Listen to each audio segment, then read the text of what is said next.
All right, so most of you guys already know this, but GTA Online in 2025 is ridiculously expensive depending on how you play.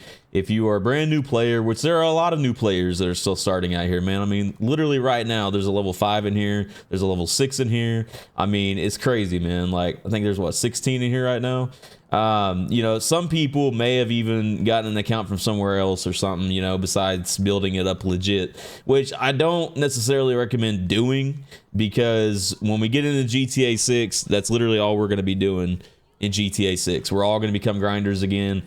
Everything's going to, be back to the way it was back in 2013, which I don't care about that. Like, I'm actually looking forward to the new experience of a new game, man, going back to Vice City. I think it's going to be a massive W. But out here in 2025, man, I mean, the inflation rates that Rockstar implemented a couple years ago now is crazy, and you go in the internet on the phone and you start clicking through Legendary. You see cars are almost 2 mil, 3 mil. You go into Warstock, you see the Terabyte, the Avenger, the Titan. Anything you might want in here is going to cost in the millions. So you might say to yourself, why is this just so much? What do I need to do?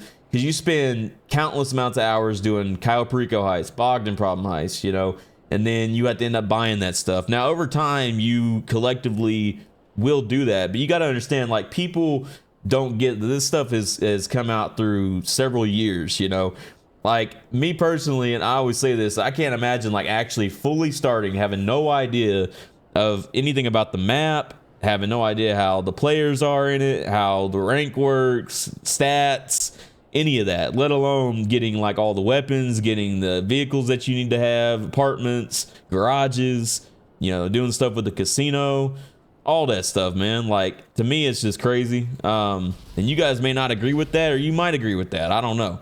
But I just think it's crazy out here, man. Like, the fact of how much stuff costs compared to what it used to. And you might say, well, ATA, you have a different account that's not legit, and I'm like, bro, you're talking about over a decade worth of time that, I used to run pack standardized. I used to do all this stuff. Like, I was playing before Off the Radar was even put in the game. Like, come on, man.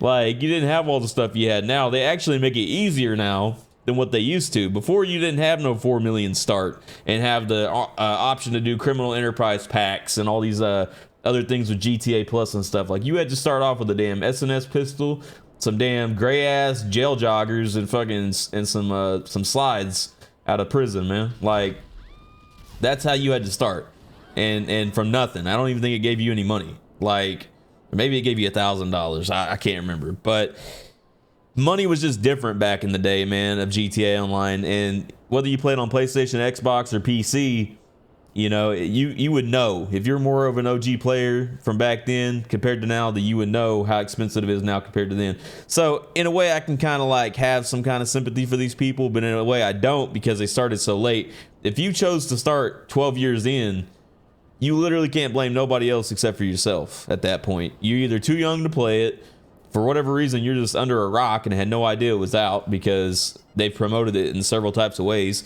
or not on social media or whatever else it might have been.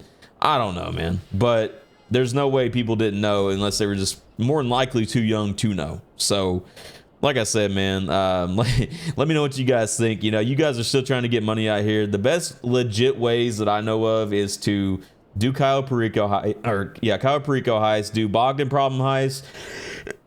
Excuse me. Cayo Perico heist, Bogdan problems. You could even do the replay Bogdans, which I think is, if I remember right, it's almost 3 million. Sorry. Anyways, almost 3 million. The Cayo Pericos.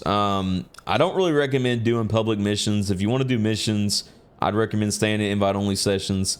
Obviously, man, there are other ways to get, more money, but a lot of people just don't understand what it really takes, man, and how much you actually got to have and don't have. A lot of people just they don't have what it takes, man, and they don't want, they want to grind, but they don't want to do everything. They just want to complain or watch videos and be like, okay, well, I can do that easy, and then they get into it and they're like, oh shit, I have so many people comment on my videos and leave comments and on my live stream saying, how you have so much money, or how do I get this, how do I get that?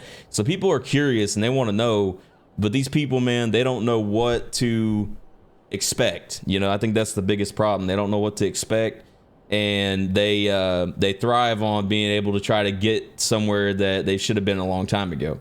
Not knowing, maybe they don't realize that it's been out that long, but 2013 to now, and literally by the time before we get GTA 6, it's going to be 13 years before we get GTA 6, a GTA Online. So that's just hella crazy, man. And you know, Rockstar, they know. Hold on. Rockstar knows, you know, what they were doing with raising all the money rates and stuff like that. They knew what they were doing with it, you know. And Rockstar, they didn't have to bump up all the money rates like they did, but they knew that people, the more time they spent on a mission or spent on a heist, that they were going to have to put more grind time in it, spend more time on the servers, and so on and so on. So Rockstar knew what they were doing. As far as the players wanting to do it, that's their own thing. You know, you don't have to do nothing. Like, some people just prefer to get an account off somewhere else or whatever instead of doing it legit, which I recommend doing for the most part, even if you don't know how to play, because then you already have the money. You just got to figure out how to play the game. But then some people might say, well, I want to play it legit, figure out how to get all the clothes, cars, everything else legit, and then go from there. So I don't know. Everybody's got their own way of doing it, but what the hell's this guy doing, man? Look at this goofy right here. Come on, man. Antrax VM 999. Come on, shit's crazy. But yeah, I mean, unless they just magically, you know, start dropping the prices on everything, it's just going to continue to probably build up further. I mean, even on the next GTA, they're probably going to bump up the prices even more and make it to where you know, you had to spend a lot of time to get different businesses or different properties or whatever. So just from what I'm imagining, what the fuck's this guy doing, man? Crazy baby 715. But yeah, like I said, I don't know. You can't ever tell with Rockstar. Rockstar kind of just does things the way they want to do them. They add different things in there that is unexpected sometimes. But like I said, through the years, these noobs, they don't understand what everything is and how long it actually takes to get this shit. So we'll leave it at that. Let me know what you guys think. Hit that like button, and you guys have a good one. Peace.